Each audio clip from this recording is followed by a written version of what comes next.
बिस्मिल्लाहिर्रहमानिर्रहीम। अस्सलाम वालेकुम। उम्मीद है आप सब खैरियत से होंगे। जैसे कि आपको मालूम है कि कोविड-19 की वजह से पिछले 2 माह से लॉकडाउन है पाकिस्तान में भी और एज़ अ होल पूरे दुनिया में भी लॉकडाउन चल रहा है, जिसकी वजह से यहाँ पर डेंटल क्लिनिक्स और डेंटल हॉस्पिटल्स के जो इलेक्टिव डेंटल प्रोसीजर्स हैं, जो ओपीडीज़ हैं, वो ऑलमोस्ट क्लोज़ हैं और आवाम को उसकी अवेलेबिलिटी नहीं है। और सिर्फ इमरजेंसी डेंटल प्रोसीजर ऐसे हैं जो कि परफॉर्म हो रहे हैं, जो उनको मुहैया किए जा रहे हैं। तो इस सिचुएशन में हमने ये सोचा कि कुछ ऐसे टिप्स एंड ट्रिक्स आपसे शेयर किए जाएं जो कि आप घर बैठे हुए या फिर इमरजेंसी सिचुएशन को डील करते हुए उनसे मुस्तफ़ीद भी आप हो सकें और आपका जो प्रॉब्लम है दांतों के हवाले से, मसूड़ों के हवाले से, उसको भी एड्रेस किया जा सके। तो सबसे पहले तो ज़रूरत इस अमर की है कि आप प्रिवेंशन की तरफ जाएँ। आप प्रॉपरली ओरल हाइजीन मेंटेनेंस जो है वो रखें। ओरल हाइजीन जो मेजर्स हैं वो आप लें। आप प्रॉपरली टूथब्रशिंग करें, दिन में 2 से 3 दफ़ा करें, उसको प्रॉपर टाइम दें। उसके अलावा आप फ्लॉसिंग करें, आपके दांतों के दरमियान में कोई चीज़ फंसती है उसको प्रॉपरली साफ़ करें फ्लॉस के थ्रू। उसके अलावा माउथ वॉशेस इस्तेमाल करें ताकि ये एंटीबैक्टीरियल माउथ वॉशेस जो हैं ये ओरल हाइजीन को मेनटेन कर सकें। उसके अलावा भी जो ओरल हाइजीन केयर के लिए जो फैसिलिटीज़ आपके पास अवेलेबल हैं, कोई इलेक्ट्रिक टूथब्रशेज़ आपके पास हैं या मिसवाक आप इस्तेमाल करते हैं, कोई भी चीज़ है वो आप यूज़ करें। उसके साथ आप क्या करें कि मीठे से परहेज़ करें। बहुत ज़्यादा जो ऐसे कार्बोहाइड्रेट्स हैं, जो प्रोसेस्ड ऐसे फूड्स हैं, फास्ट फूड्स हैं, कोल्ड ड्रिंक्स हैं, स्पेशली जो एसिडिक ड्रिंक्स हैं या कार्बोनेटेड ड्रिंक्स हैं, जिनकी वजह से टूथ में इरोजन हो सकती है या उसमें जो कीड़ा लगने का अमल भी तेज़ हो सकता है, उससे आप परहेज़ करें। तो ये तमाम चीज़ें आप पहले से कर लें। उसके बावजूद भी कोई मसला हो तो उसको हम फिर डिस्कस कर लेते हैं क्या क्या प्रॉब्लम हो सकती है, क्योंकि हमें भी बहुत ज़्यादा कॉल्स आ रही हैं आजकल और लोग सोशल मीडिया पर भी हमसे कांटेक्ट कर रहे हैं और वहाँ पूछ रहे हैं कि किस तरह से हमने अपने प्रॉब्लम्स को मैनेज करना है। तो उसके लिए क्या चीज़, सबसे पहली क्या चीज़ है कि आपके पास ज़रूर अपने जो भी आपका डेंटिस्ट है या प्रोफेशनल है जिसके साथ आप पहले से आपकी फैमिली डील करे या आप डील कर रहे हैं, उनका कॉन्टैक्ट नंबर, उनका व्हाट्सएप नंबर आपके पास होना चाहिए। उसके अलावा क्या आपके पास फेसबुक, सोशल मीडिया की अवेलेबिलिटी होनी चाहिए। यूट्यूब जिस तरह से ये फॉरम है इसके ऊपर भी आप पूछ सकते हैं कमेंट सेक्शन में जाकर कि हमने किस तरीके से कौन से प्रॉब्लम को डील करना है। तो उसके बाद हम आ जाते हैं वो कौन कौन से बेसिक प्रॉब्लम्स हैं जिनको हम डील कर सकते हैं या हमें डील करना पड़ सकता है एज अ पेशेंट। तो सबसे पहले जो है मोस्ट कॉमनली ऐसा इशू जो पेशेंट्स ने हमसे शेयर किया वो है सवेयर टूथ।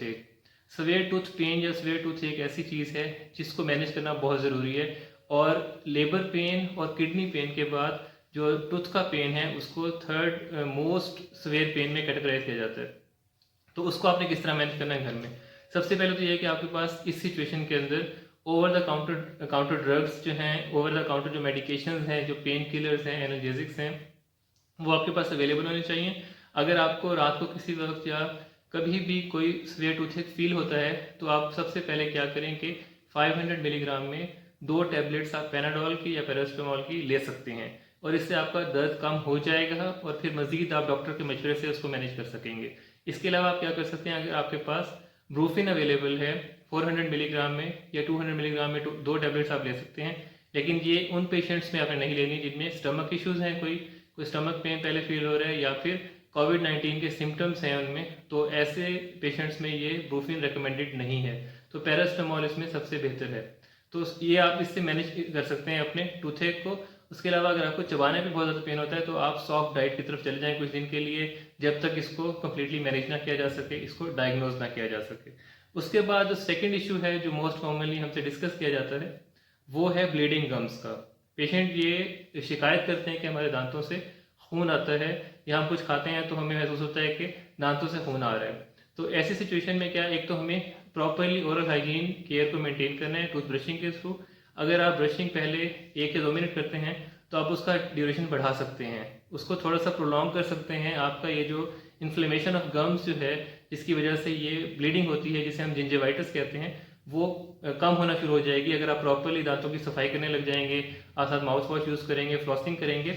उसके अलावा कुछ ऐसी टूथपेस्ट अवेलेबल हैं जो कि स्पेसिफिकली ब्लीडिंग गम्स के लिए बनी होती हैं और इनमें जो मेन इंग्रेडिएंट होता है वो है सोडियम क्लोराइड। तो डिफरेंट नेम से ये अवेलेबल होती है, जैसे कि हाई सेल्स के नाम से भी है और भी इसके ब्रांड नेम्स हैं। तो आप इसमें चेक कर सकते हैं जब आप टूथपेस्ट लेने जाएं कि उसमें सोडियम क्लोराइड या कुछ ऐसे क्लोराइड कंपोनेंट्स हैं जिसके थ्रू इसको हम स्टॉप कर सकते हैं ब्लीडिंग गम्स को। वक्ती तौर पे, और जब ये एक सिचुएशन बेहतर होगी तो फाइनली आप स्केलिंग ट्रीटमेंट करा सकते हैं जाकर, जिससे ये इशू कम्प्लीटली रिजॉल्व हो जाएगा। इसके साथ साथ आप क्या कर सकते हैं, ब्लीडिंग गम्स के कुछ माउथ वॉशेस भी अवेलेबल हैं, वो भी आप यूज़ कर सकते हैं। तो ब्लीडिंग गम्स का जो इशू है वो आप इस तरीके से मैनेज कर सकते हैं। इसके अलावा क्या इशू है कि कुछ लोगों में डेंचर्स लगे होते हैं, खासतौर पे जो हमारे बुजुर्ग हैं उनमें आर्टिफिशियल डेंचर्स हैं, आर्टिफिशियल टीथ लगे होते हैं, तो वो भी लूज हो जाते हैं अक्सर।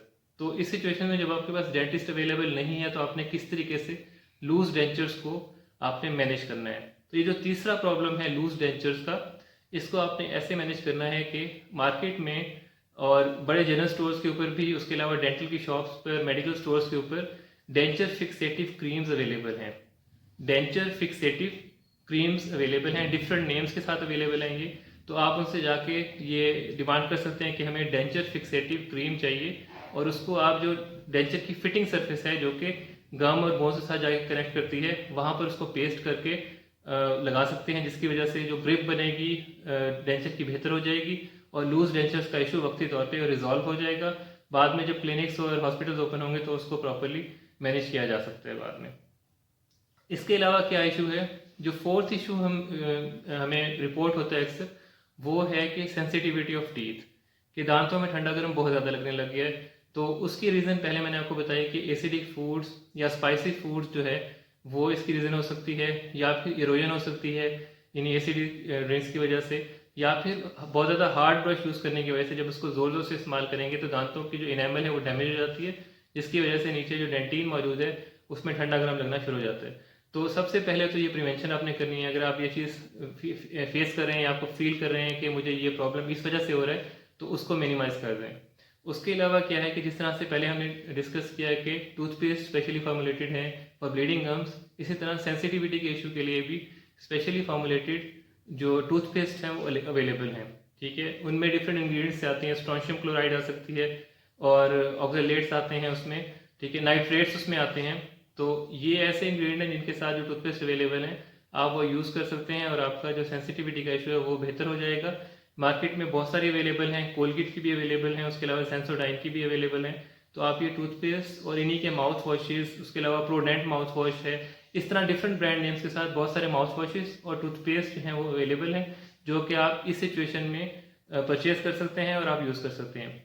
ब्रांड नेम्स मैं इसलिए भी साथ में मेंशन कर रहा हूँ, नॉर्मली तो ये एथिकल नहीं है कि हम मेंशन करें, लेकिन जैसे सिचुएशन आजकल बन चुकी है इमरजेंसी में, तो ब्रांड नेम्स को मेंशन करना कोई इसमें मजायका नहीं है, क्योंकि अगर किसी की हेल्प हो सकती है तो वो हम ज़रूर करेंगे। इस वक्त बहुत इमरजेंसी सिचुएशन है, किसी को कोई प्रॉब्लम हो रहा है तो वो ज़रूर जाके वो परचेज करें, वो यूज़ करें in spite of any brand और एनीथिंग। तो ये हेल्पफुल हो सकता है, इसलिए मैं मेंशन कर रहा हूँ।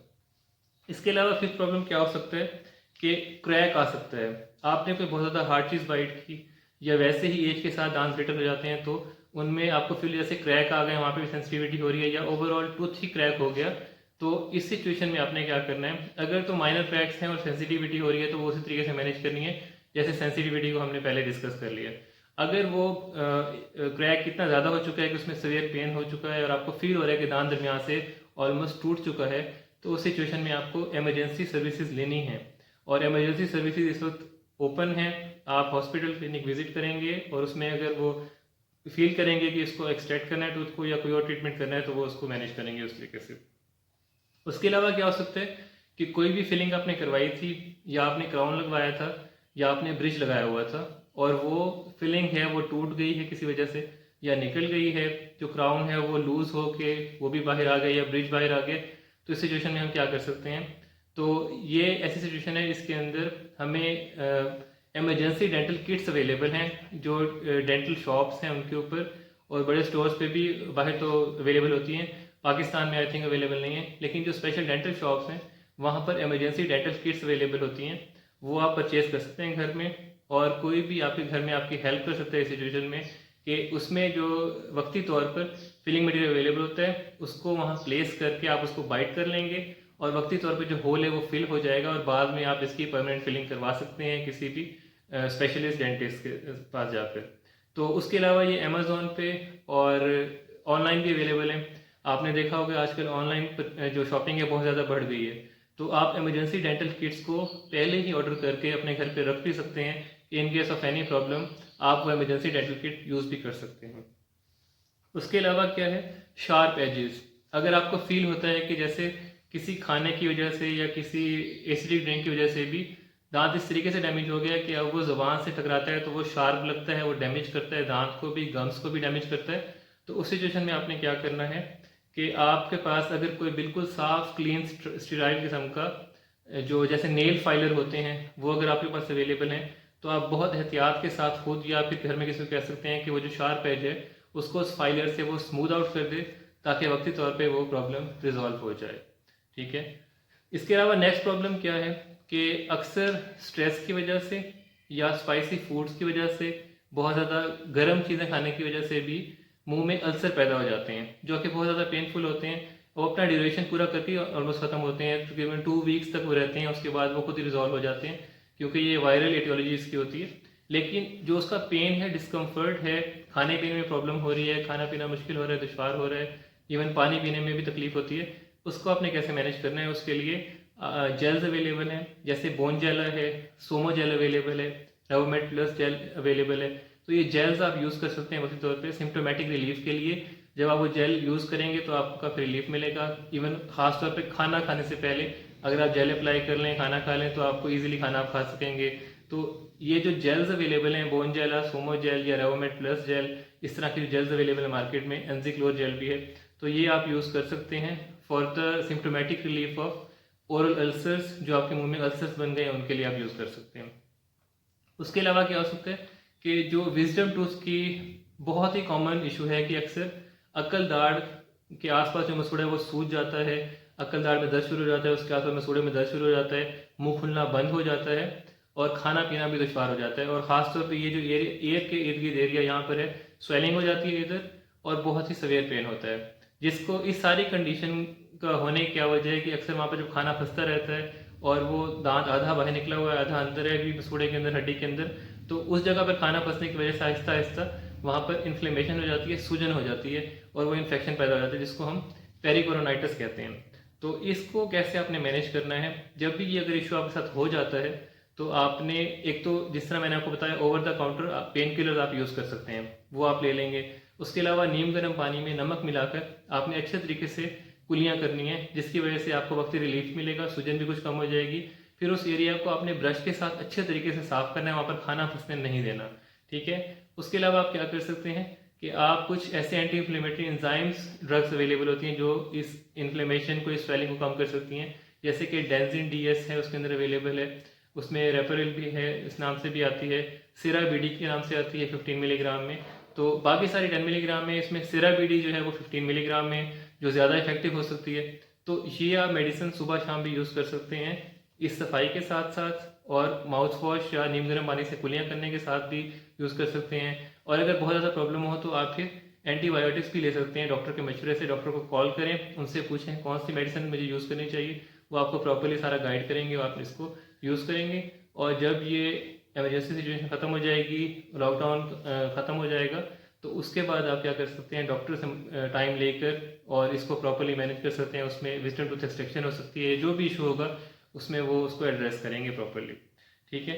और जो एक लास्ट इशू अक्सर होता है वो क्या है, ऐसे पेशेंट्स के अंदर जिनमें ब्रेसिस लगे हुए हैं।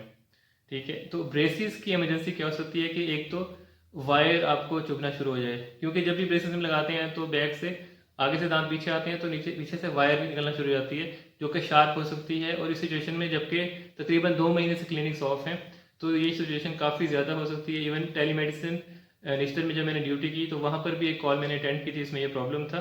तो अगर आपको वायर चुभना शुरू हो गई है, बैक से निकल आई है और अभी आप विजिट नहीं कर सकते डेंटिस्ट को, तो एक तो आपको जब भी आपने ब्रेसेस लगवाए होंगे उन्होंने आपको ऑर्थोवैक्स के नाम से एक वैक्स दी होगी, वो वैक्स आप वहाँ पर चिपका दें, उसके इर्द गिर्द लगा दें तो वो आपको चुभना ख़त्म हो जाएगा।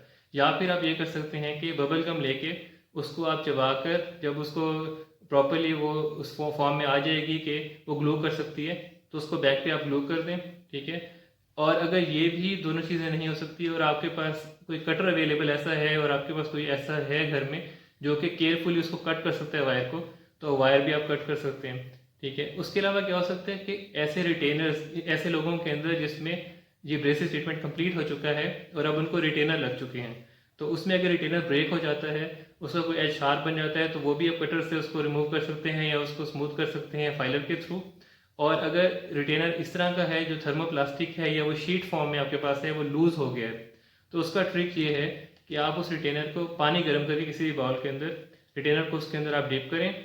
जब वो थोड़ा सा गर्म पानी में डिप हो जाए उसके बाद आप उसको प्रॉपरली अपने दांतों पे उसको दोबारा प्लेस करके हल्का हल्का प्रेस करेंगे तो वो दांतों के मुताबिक अडेप्ट भी हो जाएगा। तो ये ट्रिक या टिप ऐसी है जिसमें आप इसको मैनेज कर सकते हैं। तो उम्मीद है कि इन तमाम टिप्स और ट्रिक्स के थ्रू आपको कुछ ना कुछ हेल्प मिलेगी और इस सिचुएशन को आप जो इमरजेंसी में बन चुकी है इसको इस तरीके से गुजार सकते हैं और बाद में प्रॉपर डेंटल केयर लेकर उसको फिर कंप्लीट कर सकते हैं अपने ट्रीटमेंट को। उम्मीद है कि आपको वीडियो पसंद आई होगी और इसको अपने दोस्तों के साथ शेयर भी कीजिएगा और हमारे चैनल को आप सब्सक्राइब भी कर लें ताकि मज़ीद वीडियोज़ भी आप देख सकें। Thank you very much.